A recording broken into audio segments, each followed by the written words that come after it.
Welcome to my channel Rajkapoor classes में। I hope आप लोग बहुत अच्छे ही होंगे। आज एसएफ और एलसीएम की बात करते हैं, महत्तम समावर्तक तथा लघुत्तम समावर्तक। ठीक है, महत्तम समावर्तक होता है मासा और लघुत्तम समावर्तक होता है आपका लासा। तो मासा का मतलब क्या होता है कि दो या दो से अधिक संख्याओं का मासा वह बड़ी से बड़ी संख्या है जो प्रत्येक दी गई संख्या को पूर्णतः व्यक्त कर दे। लासा क्या होता है कि वह छोटी से छोटी संख्या जो प्रत्येक दी गई संख्या द्वारा पूर्णतः व्यक्त हो जाए दी गई संख्याओं का लघुत्तम समावर्तक कहलाती है। ठीक है, तो ये दोनों परिभाषाएं हैं और इसको हम क्या कहते हैं, एचसीएफ कहते हैं, और लासा को हम क्या कहते हैं, एलसीएम कहते हैं, हाईएस्ट कॉमन फैक्टर और लोएस्ट कॉमन मल्टीपल। ठीक है, फिर यहाँ पे अगर यहाँ पे भिन्न प्रकार के क्वेश्चन दिए होते हैं कि भिन्नों को मासा जो है, अंशों का मासा और हरों का लासा, और भिन्नों का लासा और अंशों का लासा, हरों का मासा। अगर लासा ज्ञात करने का रहा तो पहले लासा निकालेंगे अंश का, फिर हर का मासा निकालेंगे।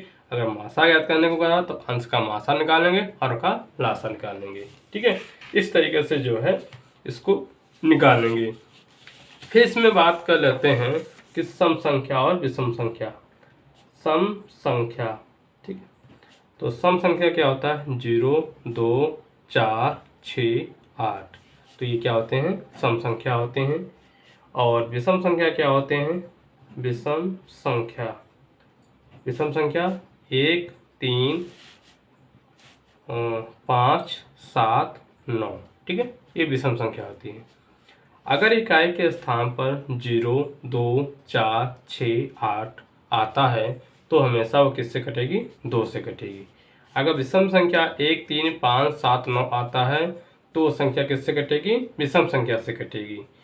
आपको मैं एक और बात बता देना चाहता हूँ कि ये इसका प्रयोग गुणनखंड में किया जाता है, अभाज्य गुणनखंड विधि से किया जाता है। आप अभाज्य गुणनखंड विधि से आप हल करेंगे तो इनका बहुत बड़ा योगदान होता है। जैसे मैंने कहा कि 64 का जो है फैक्टर कीजिए, तो आपने क्या किया, इकाई अंक कितना आपका 4 है, आपने 2 का टेबल पढ़ा। अब 2 का टेबल पढ़ा या 2 का टेबल पढ़ा कि 2 का पढ़ा पढ़िए कि 6 से ज़्यादा नहीं होना चाहिए। तो 2 तिया 6, यानी कितनी बार गया, 3 बार गया। कितनी बार गया आपका, 3 बार गया। 3, 2 तिया 6, यानी 6 नहीं लिखेंगे यहाँ पे। जैसे आप भाग करते हैं, जैसे मान लीजिए 64 से आप भाग करते हैं तो आप क्या करते हैं, 2 तिया 6 लिखते हैं। यानी ये जो भागफल है वो उसके नीचे लिखते हैं। किससे नीचे लिखते हैं, जो संख्या के नीचे लिखते हैं। तो यहाँ पे 2 तिया 6, यानी 2 तिया 6। अब यहाँ पे 4 है, 2 का पढ़ा पड़ेंगे कि 4 से ज़्यादा नहीं होना चाहिए। तो 2 दूना 4। ठीक है, अब इकाई अंक में कितना है, अभी 2 है, यानी सम संख्या है। अब सम संख्या पे किससे काटेंगे, 2 से काटेंगे। तो 2 एक कम 2, 2 एक कम 2, यानी यहाँ पे 3 थे, आए कितने, 2, यानी 3 में से 2 घटाएंगे कितना आएगा, 1 आएगा। अब मान लीजिए कि एक यहाँ पे 1 है और 2 उतारेंगे, मतलब 7 में 2 उतारेंगे तो कितने हो जाएंगे, 12 हो जाएंगे। ठीक है, तो 12 हो जाएंगे तो यहाँ पे क्या होगा, 2 छंग 12। ठीक है, अब यहाँ पे क्या है कि 16 जो है आपका, अब यहाँ पे क्या है, इकाई अंक कितना आपका 6 है। अब भी सम संख्या है, आप किससे काटेंगे, 2 से काटेंगे। तो 2, अब यहाँ पे देखो एक को जो भाग नहीं कर सकता, देखो भाग का नाम लगाने का नियम क्या होता है कि किसी भी संख्या से आप भाग करते हैं। जैसे मान लीजिए हमने एग्जाम्पल हमने मान लिया 25 से आप भाग करते हैं, तो अगर 24 भी होगा तब भी भाग नहीं होगा। यानी कहने का मतलब है या तो 25 के बराबर होना चाहिए या 25 के ऊपर होना चाहिए। जो 25 के नीचे नहीं, जिस संख्या से आप भाग करते हैं उस संख्या से नीचे नहीं होना चाहिए। तो यहाँ पे क्या है, 2 से ये छोटा है तो भाग नहीं होगा, तो हम अगली संख्या लेंगे। तो यहाँ पे कितना हो जाएगा, 16 हो जाएगा। तो 2 8 16 हो जाएगा। 2 चक्कू 8 और 2 दूना 4 और 2 एक कम 2। इस तरीके से यहाँ पे गुणनखंड किया जाएगा। ठीक है, अब है आप लोगों को समझ में आ रहा होगा। एक और क्वेश्चन ले लेते हैं। यहाँ पे क्या है, 169 है, यहाँ पे 169 है। 169 जो है ये किसी भी 3 से नहीं कटेगी। 3 5 15, 1 19, 3 से नहीं कट रहा है। यहाँ पे 5 से नहीं कटेगा क्योंकि इकाई अंक में 0 5 तो है नहीं जो आप 5 से कर सकता है। 7 दूनी 14, 2 29, 7 के पढ़ा में 29 तो आता नहीं है। जब 3 संख्या से डिवाइड नहीं हो रहा है तो वो 9 से भी नहीं होगा। तो ये किस 11, 11 कम 11, 5 59 नहीं होगा। तो ये किससे होगा? 13 से होगा। तो 13 कम 13, 3 बच गया और 3 और 3 3 और 9 कितना हो जाएगा? 39 हो गया और 13 39 होगा, 13 कम 13 होगा। ठीक है, इस तरीके से संख्या क्या होगा? लगेगा। तो यहाँ पे क्या है कि इन संख्याओं को आपको क्या करना है? इन रूल्स के हिसाब से आपको लगाना है, क्योंकि इन रूल्स के हिसाब से ही लगेगा। अब 13 जो है आपका क्या है? अभाज्य संख्या है।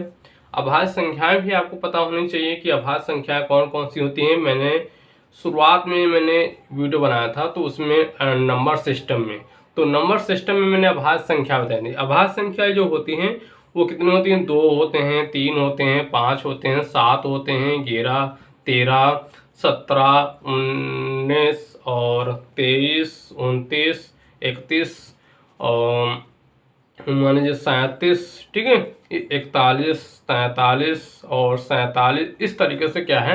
अभाज्य संख्याएं। अभाज्य संख्याएं जो होती हैं 1 से लेके 50 तक अभाज्य संख्याएं होती हैं 15, ठीक है। 51 से लेके 100 तक अभाज्य संख्याएं होती हैं 10 और 1 से लेके 100 तक अभाज्य संख्याएं कितनी होती हैं? 25 होती हैं। ये जरूर याद कर लीजिए, कोई भी एग्जाम हो, कंपटीशन वाले एग्जाम में ये अधिकतर पूछा जाता है कि 1 से 50 तक अभाज्य संख्याएं कितनी होती हैं? 15 होती हैं। 51 से 100 तक कितनी होती हैं? 10 होती हैं। 1 से 100 तक कितनी होती है अभाज्य संख्याएं? तो 25 होती हैं। तो इस तरीके से आपको पता होना चाहिए कि अभाज्य संख्याएं क्या होती हैं। अभाज्य संख्याएं का फैक्टर जो होता है वो 2 होता है। जैसे मान लीजिए कि हमने कहा 5 का फैक्टर क्या होगा? 5 का 1 से वो डिवाइड कर सकता है और स्वयं से कर सकता है, यानी 100 तक कंपलसरी है, 100 तो कटेगा ही, मगर वो स्वयं से भी कटेगी। तो अभाज्य संख्या क्या होती हैं? जो जिनका फैक्टर 2 होता है, ठीक है, तो वो जो है अभाज्य संख्या कहलाती हैं। भाज्य संख्याएं जिनसे 2 से अधिक फैक्टर हों उन्हें हम भाज्य संख्याएं कहते हैं। ठीक है, तो आप लोगों को आई होप आप लोगों को समझ में आ रहा होगा। स्पीड से नहीं पढ़ा रहे, आराम से पढ़ा रहे। बहुत दिन के बाद मैं वीडियो बना रहा हूँ, तो मुझे सपोर्ट कीजिए आप लोग, ठीक है। अब यहाँ पे बात कर लेते हैं, मासा की बात कर लेते हैं। मासा में आपको निकालना, जैसे क्वेश्चन हमने दिया क्या है? 84 है, 126 है, 114 है का महत्तम, यानी आपको क्या करना है? HCF याद करना है। अब इस क्वेश्चन के माध्यम से आप स्पष्ट से समझ जाएंगे कि HCF होता क्या है। HCF वैसे अगर भाषा में पूछा जाए, अगर सीधे भाषा में बताया जाए कि जो संख्या कॉमन मिलता है दोनों में या तीनों में, अगर 2 संख्या है तो 2 संख्या में कॉमन मिलना चाहिए, 3 संख्या तो 3 संख्या में कॉमन मिलना चाहिए, अगर 4 संख्या है तो 4 संख्या से कॉमन मिलना चाहिए। अगर संख्या में, ठीक है, अगर संख्या कॉमन मिल रही है तो हमारा क्या होगा? मासा होगा। अगर संख्या कॉमन नहीं मिल रही है और उनको हम क्या करेंगे? छोड़ देंगे, ठीक है। और एलसीएम में क्या होता है? जो संख्या कॉमन मिलता है वो भी लेते हैं, जो नहीं मिलता है वो भी लेते हैं। और इसका एक और रीजन ये भी है कि एलसीएम में जब सबसे छोटी घात लेते हैं और एलसीएम में सबसे बड़ी घात लेते हैं।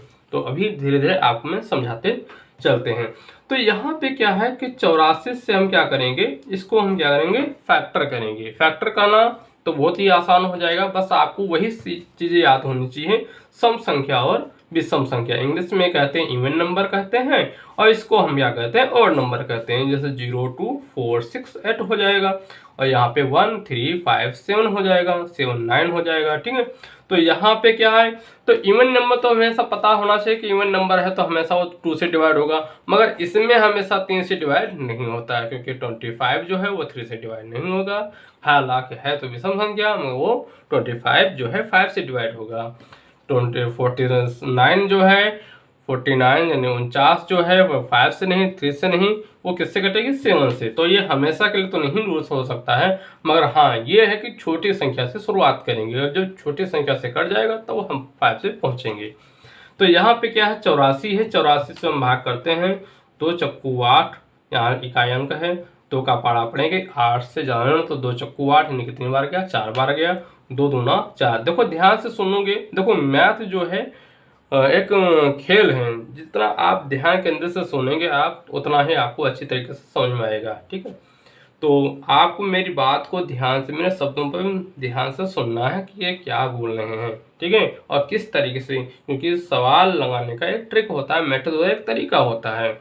तो सवाल लगाने का तरीका होता है, जब भी आपको गुणनखंड लगाना है तो सर्वप्रथम सबसे पहले आपको ये देखिए कि इकाई अंक में क्या दिया है।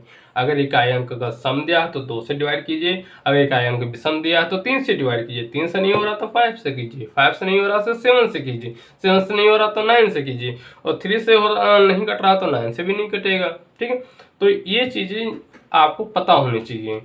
तो यहाँ पे क्या, 2 चक्कू 8 हुआ, 2 दूना 4 हुआ, फिर 2 से कटेंगे तो 2 दूना 4, 2 एक का 2, फिर विषम संख्या और नंबर है, ये 3 से होगा, 3 से 1 जा 21 हो जाएगा। तो यहाँ पे 3 7 1 7 1 का 7। इस तरीके से यहाँ पे 126 निकाल लेंगे। तो यहाँ पे क्या होगा, 2 छंग 12, 2 3 6, फिर यहाँ पे हम कैसे करेंगे, 3 से काटेंगे, 3 दूना 6, 3 1 कम 3, 3 7 21 और 7 1 का 7। इस तरीके से यहाँ पे 140 का निकाल लेंगे।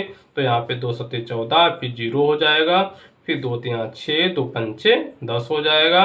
फिर यहाँ पे जो है 3 से तो कटेगा नहीं, क्योंकि तो 5 से कटेगा, 5 5 7 35 और 7 1 7। ठीक है, अगर कहीं पे मिस्टेक होती है तो आप कमेंट में कह सकते हैं कि यहाँ पे मिस्टेक हुई है।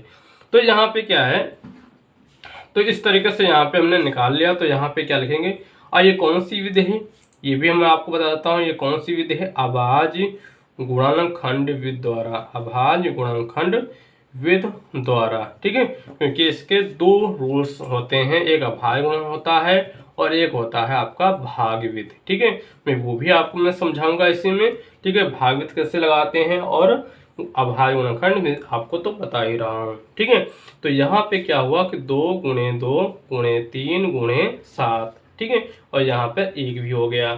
फिर यहाँ पे 126 हो गया, 2 गुणे 3 गुणे 3 गुणे 7 गुणे 1 हो गया।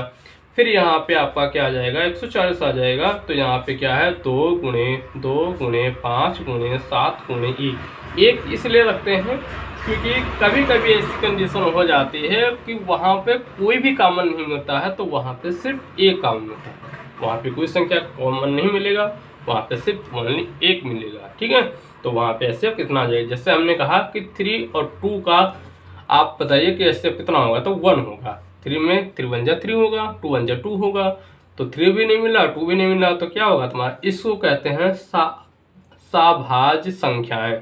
क्या कहते हैं, साभाज्य संख्याएं। अब यहाँ पे हमने एचसीएम निकालना, तो एचसीएम निकालने के लिए क्या करेंगे, यहाँ पे 2 मिल रहा है, 2 मिल रहे हैं, तो 2 इसमें मिल रहा, 2 इसमें मिला मगर 2 इसमें नहीं मिला तो हम नहीं लेंगे। यहाँ पे 3 इसमें मिला, 3 इसमें मिला मगर 3 इसमें नहीं मिल रहा है। ठीक है, और यहाँ पे क्या है, 7 समय मिल रहा, तो 7 ही ले लेंगे। तो यहाँ पे क्या आ जाएगा हमारा, 2 और 7 आ जाएगा, हमारा 14 आ जाएगा, यानी 1 तो है। अब 1 से मल्टीप्लाई कराएंगे तो 1 तो 1 ही रहेगा, तो 7 जा 7, अब 5 भी तो यहाँ पे नहीं मिला। तो यहाँ पे आप समझ रहे हैं, आई होप आप लोग समझ में आ रहा होगा कि यहाँ पे 2 7 तीनों नंबर में मिल रहे हैं, जो नहीं मिले हैं उनको क्या कर दिया है, मैंने छोड़ दिया है। ठीक है, ऐसे आप जब लगाएंगे, जो संख्या आप जितने भी नंबर आपके फैक्टर दिए हों, 2 फैक्टर में तो 2 में तुलना कीजिए, 3 में दिया तो 3 में तुलना कीजिए, 4 दिए हैं तो 4 में तुलना कीजिए, आपको ये समझ में आएगा कि क्या है इसका आपका आंसर। ठीक है, तो आपको समझ में आ रहा होगा। अब इसमें क्या करते हैं, एक चीज और समझा देते हैं इसी में, इसमें हम आपको एक चीज और समझा देते हैं। जैसे यहाँ पे है 2 की घात कितना है, 2 की घात 2 है, यहाँ पे 3 की घात कितना 1 है, और 7 की घात कितना 1 है। मैं इन्हीं में समझा रहा हूँ आपको।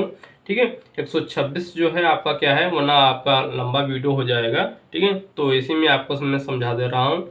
यहाँ पे 2 की घात 1 है, यहाँ पे 3 की घात 2 है, यहाँ पे 7 है, और यहाँ पे 140 में आपको मैं ये भी समझा देता हूँ, 2 की घात 2 है, यहाँ पे 5 की घात 1 है, यहाँ पे 7 की घात 1 है।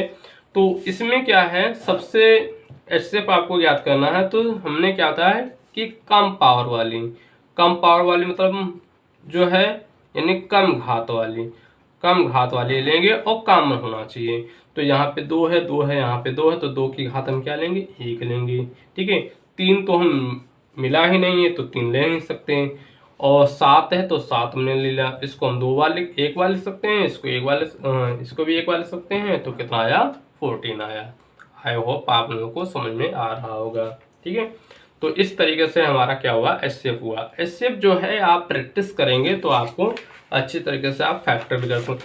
और इसका एक रीजन और भी है, अगर आपको गुणनखंड करना आता है तो उसके वर्गमूल भी आपको निकालने होंगे, आपको वर्गमूल घनमूल भी आप निकाल सकते हैं।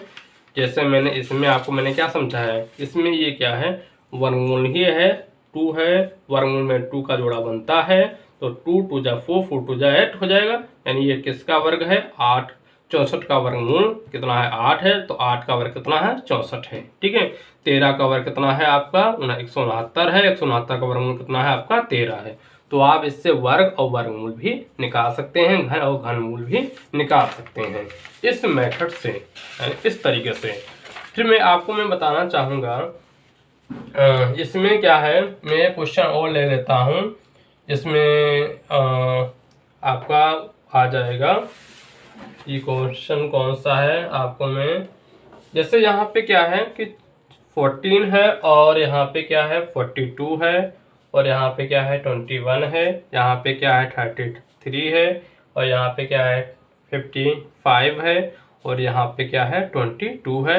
और हमें ज्ञात करना है एचसीएफ ज्ञात करना है। ठीक है, हमें क्या ज्ञात करना है, एचसीएफ ज्ञात करना है। ठीक है, तो इसमें हमें एचसीएफ का सूत्र मैंने बताया था कि एचसीएफ का सूत्र ज्ञात करना है, तो पहले हमने क्या किया, अंशों का हमें, अब आप ये सब लीजिए, फ्रैक्शन में जो क्या होता है कि फ्रैक्शन में क्या होता है, न्यूमरेटर ऊपर होता है, डिनोमिनेटर नीचे होता है, यानी अंश ऊपर होता है और हर क्या होता है, नीचे होता है। ठीक, तो यहाँ पे क्या है कि 14/33 है, यहाँ पे 42/55 है, 21/22 है। तो यहाँ पे पहले ऊपर वालों को हम क्या निकाल लेंगे, मासा निकालेंगे, नीचे वालों को हम क्या निकालेंगे, लासा निकालेंगे। तो हम इसको इस तरीके से निकाल लेंगे। आप कैसे निकालेंगे ये भी समझाते हैं आपको। तो इसमें एलसीएम जो होता है 2 प्रकार का होता है, एक अभाज्य गुणनखंड विधि द्वारा और एक होता है भाग विधि द्वारा। ठीक है, तो यहाँ पे हम सबसे पहले इसका निकाल देते हैं। तो इसको निकालते हैं, कितना आएगा, 2 7 जा 14, 2 7 14 और 7 1 7, और 42 का भी निकाल देते हैं। तो 2 2 4, 2 1 2 और 2 7 3 7 21 और 7 1 7 हो गया, और 21 और 3 7 21 और 7 1 7। यानी यहाँ पे जो एचसीएफ हमारा कितना आ रहा है, 7 आ रहा है। तो यानी यहाँ पे कितना आ जाएगा, 7 आ जाएगा। ठीक है, यहाँ पे 35 है, और यहाँ पे 55 है, वहाँ पे 22 है। इसको ये कौन सी विधि से हम लगा रहे हैं, ये भाग विधि से निकालने जा रहे हैं, क्या एलसीएम लगाने जा रहे हैं। तो यहाँ पे क्या है, हम 3 से देख सकते हैं, 3 से 3 1 जा 3 3 1 जा, यानी 3 1 3 3 1 3, ये तो नहीं कटेगा, ये भी नहीं कटेगा। फिर 5 से देख लेते हैं। ठीक है, तो 5 1 जा 5, 5 1 जा 5, और यहाँ पे 2 हो गया। फिर 2 से देख लेते हैं। ठीक है, ये तो नहीं कटेंगे आपके, 2 1 जा 2, 2 1 जा 2, और ये फिर क्या होंगे, 11 से कटेंगे। ठीक है, तो यहाँ पे हम क्या आ जाएगा, 11 2 जा 22 और 5 3 जा 15। तो यहाँ पे हम एलसीएम निकाल लेते हैं, कितना आ जाएगा, 22 हो जाएगा, 11 दूनी 22 हो जाएगा, और 3 5 15 हो जाएगा। तो 15 दूनी 30, 15 दूनी 30, 3 33 हो जाएगा। तो यहाँ पे कितना आ जाएगा, 333 आ जाएगा, और ये हमारा आ जाएगा आंसर। ठीक है, तो इस तरीके से हम सवाल को लगाते हैं। ये कंपटीशन में पूछा जाता है अधिकतर। ठीक है, तो इसको आप समझ लीजिए कि जब अगर ऐसे बात करने कहेगा तो हम ऊपर वालों को एलसीएम निकालेंगे, नीचे वालों को क्या करेंगे, एलसीएम निकालेंगे। ठीक है, इस तरीके से एक क्वेश्चन और ले लेते हैं, इसका उल्टा ही कर देते हैं। ठीक है, तो यहाँ पे क्या है, 33 कर देते हैं, 33/14 कर देते हैं, और 55 कर देते हैं, और 22/21 कर देते हैं। तो आपको पता ही है कि इसका 330 होगा, और इसका कितना होगा आपका, 7 होगा। इस तरीके से हम क्या करेंगे, लगाएंगे। ठीक है, तो इतना आप लोगों को समझ में आ ही रहा होगा। अब बात कर लेते हैं उसकी जो है गुणनखंड द्वारा एलसीएम ज्ञात करने को बता रहे हैं। तो यहाँ पे हम 16 ले लेते हैं, 18 ले लेते हैं, 20 ले लेते हैं और 24 ले लेते हैं। इसको हमें क्या ज्ञात करना है, एलसीएम ज्ञात करना है। और वो किस विधि से निकालना हमें है, अभाज्य गुणनखंड विधि द्वारा, अभाज्य गुणनखंड विधि द्वारा। तो यहाँ पे हम निकाल देते हैं। अब समझाना तो है ही, इकाई में कितना आपका 6 है। सर्वप्रथम आपको ये देखना है इकाई में कितना आपका 6 है। सम संख्या आता है 2 से काटेंगे ही, तो 2 अट्ठे 16 हो जाएगा, 2 चक्कू 8 हो जाएगा, 2 दूना 4 हो जाएगा, 2 एकम 2 हो जाएगा। 18 है, इकाई में कितना है आपका 8 सम संख्या है, तो 2 से काटिए, 2 नाम 18, 9 बार गया। फिर ये विषम संख्या 3 से काटिए, 3 3 9, 3 एकम 3। फिर इसको हम यहाँ पे ले लेते हैं, तो 2 एकम 2 0 हो जाएगा, और 2 पंचे 10, 5 एकम 5 हो जाएगा। यहाँ पे हम 24 ले लेते हैं, तो यहाँ पे 2 एकम 2, 2 दूना 4 हो जाएगा, और 2 छंग 12 हो जाएगा, और 2 तियां 6 हो जाएगा, और 3 एकम 3 हो जाएगा। तो यहाँ पे क्या है कि इसको हम क्या करेंगे, हमें एलसीएम ज्ञात करना है, यानी लघुत्तम समावर्तक ज्ञात करना है। तो यहाँ पे हमने ले लिया 16 का, हमने लिया कि 2 की घात 4, ठीक है, 2 की घात 4। और ये में यहाँ पे और ये इसको हम कितनी बार ले सकते हैं, 4 बार, एक में ही बता रहे हैं। 18 है, 18 का ले लेते हैं, तो यहाँ पे 2 की घात 1 और 3 की घात 2 है। अगर यहाँ की बात करें तो 2 गुणे 3 गुणे 3। यहाँ पे हम बात करें 20 की, तो यहाँ पे क्या आएगा, 2 की घात 2 आएगा, और 5 की घात 1 आएगा। इसकी अगर बात करें तो 2 गुणे 2 गुणे 5 आएगा। अगर हम 24 की अगर बात करें हम यहाँ पे, तो 2 की घात 3 और 3 की घात 1 आएगा। यहाँ पे अगर हम बात करें उसकी, तो 2 गुणे 2 गुणे 2 गुणे 3 होगा। अब यहाँ पे एलसीएम निकाल लेते हैं, और यहाँ का भी एलसीएम निकाल लेते हैं। तो हमने कहा जो है एलसीएम में क्या होता है कि सबसे छोटी घात होनी चाहिए, सबसे छोटी घात होनी चाहिए, और एलसीएम में सबसे बड़ी घात होनी चाहिए। तो यहाँ पे 2 है, यहाँ पे 2 है, यहाँ पे 2 है, तो 2 की घात कितनी हो जाएगी, 4 हो जाएगी, ठीक है। यहाँ पे क्या है, 3 की घात 1 है, 3 की घात 2 है, तो यहाँ पे 3 की घात 2 हो जाएगी, और 5 की घात 1। जो कॉमन मिलता है वो भी लेते हैं, जो कॉमन नहीं मिलता है वो भी लेते हैं। तो इसमें क्या है, कॉमन मिल रहा है, 2 2 मिल रहे हैं, हमने 2 ले लिया। इसमें कॉमन नहीं मिला, इसमें अब कोई कॉमन नहीं मिला। अब यहाँ पे क्या करेंगे हम, इसमें देखो 3 है, इसमें 2 3 है, तो यहाँ पे हम 3 लेंगे, जो सबसे अधिक है उसको हम लेंगे, ठीक है। और यहाँ पे क्या है, 2 है, तो इसको 2 वालों को लेंगे, 1 वालों को छोड़ देंगे। और यहाँ पे 5 है, तो यहाँ पे 5 लेंगे। अब इनकी गुणा कर लेना, 2 दूना 4, 4 दूना 8, 8 दूनी 16। इसको हम कितनी बार ले सकते हैं, 4 बार ले सकते हैं, ठीक है। इसको हम कितनी बार ले सकते हैं, 2 बार ले सकते हैं, 5। तो 2 दूना 4, 4 दूना 8, 8 दूनी 16, ठीक है। 3 3 9 और 9 5 45, 16 पंचे 80, 16 चौको 64, ठीक है। और ये नहीं कर पाते गुणा, तो यहाँ पे आप इस तरीके से गुणा कर सकते हैं।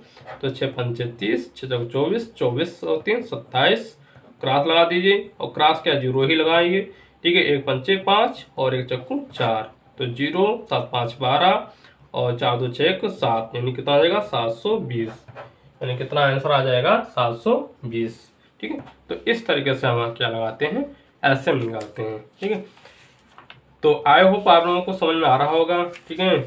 और अगर आपको वीडियो पसंद आ रहा हो तो लाइक सब्सक्राइब और शेयर कीजिएगा। फिर बात कर लेते हैं सूत्र के बारे में।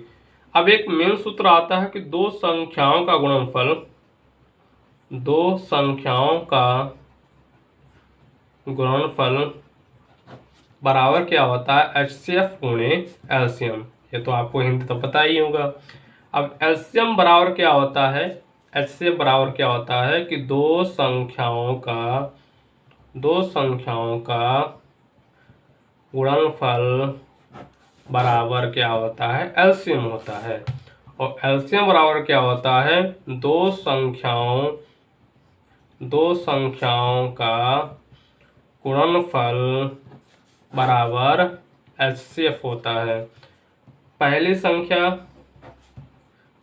संख्या गुणे दूसरी संख्या बराबर क्या होता है, एचसीएफ गुणे एलसीएम होता है। दो संख्या मतलब पहली संख्या और दूसरी संख्या, तो पहली संख्या गुणे दूसरी संख्या, तो पहली संख्या बराबर क्या होता है, पहली संख्या बराबर होता है HCF गुणे एलसीएम बटे दूसरी संख्या, ठीक है, दूसरी संख्या। फिर दूसरी संख्या क्या होती है, दूसरी संख्या बराबर होती है आपकी, दूसरी संख्या बराबर होती है HCF गुणे एलसीएम बटे पहली संख्या, ठीक है। तो ये तुम्हारे क्या हैं, वेरी वेरी इंपॉर्टेंट हैं, ये हर कंपटीशन एग्जाम में पूछे जाते हैं, ठीक है, ये कंपटीशन एग्जाम में पूछे जाते हैं और अधिकतर 1-2 नंबर में पूछ लिए जाते हैं। अब बात कर लेते हैं भागविद मासा, भागविद क्या बात कर लेते हैं, भागविद मासा। अब भागविद मासा बचा हुआ है, अब इसको कैसे लगाएंगे, किस तरीके से लगाएंगे, इसकी हम चर्चा कर लेते हैं कि भागविद मासा जो है कैसे लगाते हैं, आप किस तरीके से इसको लगाएंगे। तो यहाँ पे हम बात कर लेते हैं 216, ठीक है, और 288, ठीक है। इसका हम यहाँ पे क्या निकालेंगे, भागविद मासा। तो भाग में एक नियम होता है कि सबसे छोटी संख्या से हम भाग कराते हैं, बल्कि बड़ी संख्या से नहीं। तो यहाँ पे 216 को हम 288 से हम भाग कराते हैं, तो यहाँ पे क्या आएगा, एक कम पे जाएगा तो 216 हो जाएगा। 6 में से 8 में से 6 गया कितना आया, 2, 8 में से 1 गया कितना आया, 7, ये 72 हुआ। यहाँ पे 216 हुआ। अब यहाँ पे किससे जाएगा, 3 से जाएगा, तो 3 देखो, 3 दूना 6 और 3 सत्ते 21। तो जिस संख्या से पूरा पूरा डिवाइड होता है वही संख्या हमारा क्या होता है, HCF होता है। तो ऐसे हमारा कितना हो गया, 72 हो गया, ठीक है। तो यहाँ पे क्या हो गया हमारा, 72 हो गया। अब यहाँ पे उत्तर की जांच भी कर सकते हैं, यहाँ पे अभाज्य गुणनखंड जिससे निकाल सकते हैं, चलिए निकालते हैं।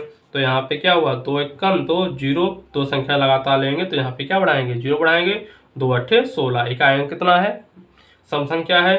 फिर 2 से काटेंगे, 2 पंचे 10, 2 चक्कू 8, फिर क्या आएगा, फिर सम संख्या है, 2 दूना 4, 2 सत्ते 14, फिर क्या है, 3 9 27 और 3 3 9 और 3 1 3। यहाँ पे हम क्या करेंगे, 288 ले लेंगे, फिर सम संख्या 2 से काटेंगे, 2 1 2, 2 चक्कू 8, 2 चक्कू 8 हो जाएगा। फिर 2 सत्ते 14, 2 दूना 4 हो जाएगा। फिर यहाँ पे सम संख्या 2 3 6, 1 12 हो गया, 2 6 12 हो गया।